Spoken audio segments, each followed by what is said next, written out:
Hello and welcome to Birth and Baby Talk. I'm Leanne Palmerston from Hamilton Family Doulas. Welcome, I'm one of your hosts, and today we're going to be talking about getting a deep latch. Now, this applies to parents who are choosing to nurse at the chest or the breast, and it is an important part of getting a really good feed with your baby. So, if you're pregnant, you're going to want to tuck this away for future reference. And if you have a really little one, I hope that you can practice this even today when you're latching your baby. And I hope it improves your milk transfer and the quality of your feed. So when we talk about a deep latch, and by the way, I have props. So when we talk about a deep latch, if we look at this breast and we have a nipple, an areola, and a breast, right? The milk is produced inside the breast and the baby latches on to the entire nipple areola area or as much as possible. And by doing so, what they're kind of doing is squishing or squeezing the milk out. And in conjunction with a little bit of vacuum pressure, they're drawing the milk through the breast. The breast, too, is producing the milk actively and pushing the milk into the baby as the baby's nursing. Or, so if you've ever breastfed and you heard a baby crying or you smelled your baby or another baby, you may have got a letdown. So you're familiar with the fact that the breasts themselves are able to push milk forward.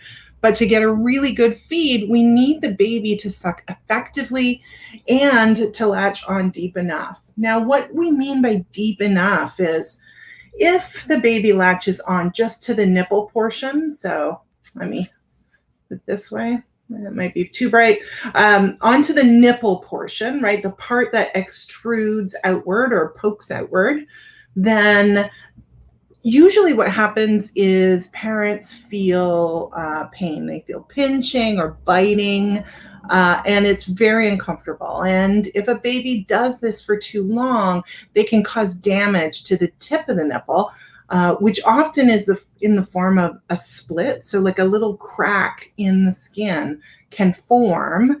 And often, because it's such a moist environment, these cracks or splits can get infected, and that's not good. So what we want to do is encourage babies who have this shallow latch just on the nipple to go down farther onto the areola. So they're getting more nipple tissue, more of that areola in their mouth. And by doing so, they're able to effectively sort of massage all the milk ducts that are inside there to help draw that milk forward. A baby who has a moderately deep latch is going to nurse fine, but if we can get that latch really, really deep and wide, then that baby's going to be able to just drink down way more milk. And the effect of this is that your baby will start to gain weight better. So if you have concerns around weight gain in the early days after baby's born, this can definitely help. And by getting more milk into the baby, what happens is the mother's body, the parent's body, creates more milk. So the more milk that comes out of the breast, the more milk that gets created inside the body and is available to baby for future feeds. So this is super important. But how do we do this? Now, little tiny babies, brand new babies within a few days of being born, they don't like to open their mouths very wide. It's a rare baby who does nurse super effectively right away. So if we take our breast and we have our little baby puppet here, most babies will open very, very wide and they will go on and take lots of breast tissue in their mouth, encouraged in part by their parents and a good technique on getting the baby latched in. But the baby goes, oh, that's very uncomfortable to hold my mouth open so wide. So then they start to slide back. They start to slide back and then they start sucking just on the nipple. Well, there. Baby's got a lot of hair. So this isn't great. This is not ideal. Even if this shallower latch is comfortable for mom, the baby's not getting the advantage of as much milk as possible. So what we want to do is, first off, if you have a baby who's, oh, this is Bob. If you have a baby who's constantly pulling themselves back into a shallower latch, even though you know you've been doing everything you can to get a good latch, what you can do is, as the baby is latched on at the breast, put your finger just in the corner of their mouth, and that will break the suction that they have, the seal that they have around the breast, and you'll be able to take the baby off and then start again. Another thing I want you to do is to facilitate a good deep latch. I want you to not be afraid of giving your baby a bit of a squish.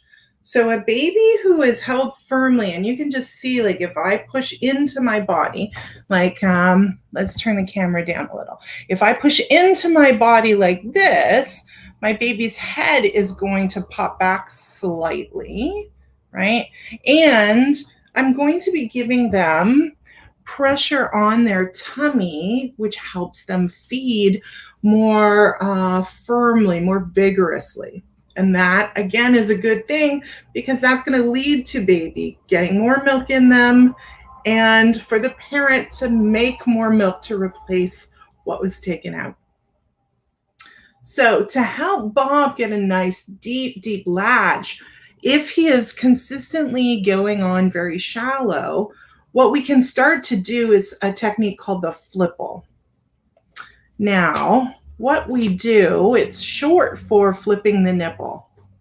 And so what we'll do is, as we support our breast, again, I'm going to bring this down slightly, as we support the breast, and we're going to hold our baby. So we're set up for breastfeeding. We're supporting our breast with one hand.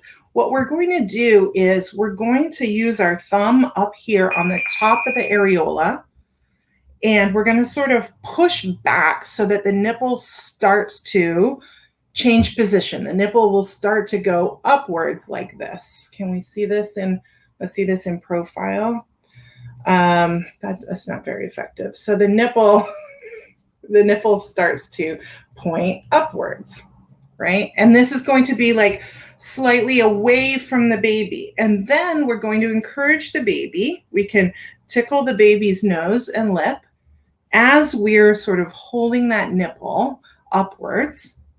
And when baby gets their mouth big and wide, we're going to bring baby on. And as we bring baby on, leading with the chin first, we're going to kind of tuck with our thumb, tuck that nipple into the baby's mouth. Now, when you've practiced this a few times and you start to understand how it works, what's going to happen is that nipple is going to kind of spring into the baby's mouth, and you're going to guide it in as well with your thumb. And this is going to help get more of that areola into that baby's mouth so that they can feed far more effectively. So, in this way, the baby is going to be able to draw out more milk, create more milk for the mom to be able to nurse better in future and build supply. And the baby's going to put on weight. So again, if there are concerns around weight gain for a very small baby and you're nursing, if there are concerns about a low or inadequate supply, these are ways to help build up your supply, help get more milk into baby, help get baby weighing more, that all ultimately help improve breastfeeding in the long term. So that is our tip today. If you have any questions, I would love if you leave them in the comments. We will come back and answer those questions. And if you have any ideas for a future episode, then please come back and leave a comment. We will turn your concern or question into a future episode. Now, before we go, I want to let you know that Megan will be back next week, and we're having a really cool, very special episode. We're having 2 episodes. Megan, who is a co-owner at Toronto Family Doulas, Hamilton Family Doulas, and Family Doulas of Ottawa, and a fantastic doula herself, is going to be meeting with a pelvic health physiotherapist and having a pelvic floor physio appointment. So join us. Make sure you join us next week, where we're going to talk to, I believe her name is Michiko, the physiotherapist. We're going to talk with her to understand why this is important, why you might want to consider a check-in after having a baby, or if you've had a few and you haven't seen a pelvic health physiotherapist, then you're going to find out more about why maybe you should consider that. And then join us again afterwards. I believe it's 2 weeks afterwards, when we'll be visiting with Michiko again for the actual visit. I think that's the order that we're going in. Pay attention to our socials. Make sure you're following us on Instagram at Birth and Baby Talk, on Facebook, on YouTube, and we're going to, we have a newsletter too. I should have notes, right? Like, that would make this better, wouldn't it? We have a newsletter, and we'd love for you to join us.